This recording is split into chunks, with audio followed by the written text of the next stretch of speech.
Okay, so I wanted to take an opportunity to highlight some debugging techniques that you might find useful when you're going into COMSOL and there's some kind of error that's showing up and you're not quite sure where it is. So the case is, in this case, we're doing the heat exchanger from this week's tutorial. You implement everything by hand, you go to study, you hit compute, and when it's going and it's churning away, and all of a sudden it's slowing down, and it's going to come up with an error message. Okay, if you repeat the same thing using the application library module, then it builds, no problem, and it solves without a problem. But we've done something wrong, and now the question is, well, where is that problem? Okay, so let's hit OK here. The idea is that we want to disable things systematically so that we can isolate where the problem is.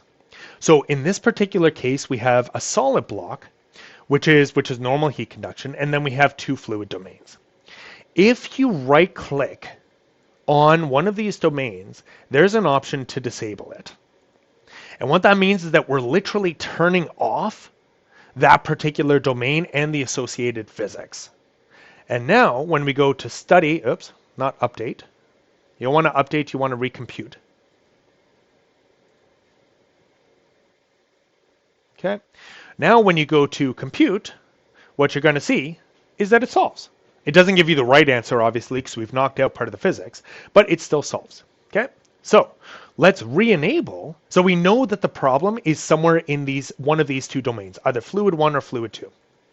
Let's re-enable this, and we're going to compute again. Okay.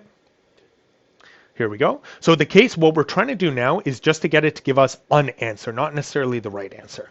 And we see that it is still solving. Now, when we enable this one, right, we go and we compute. So this is fluid in this upper domain here.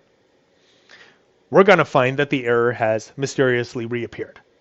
Now this is a bit strange because most of the fluid properties are the same in both directions, but there must be something different. But it's not going to be in our parameters and variables because those are the same on either side.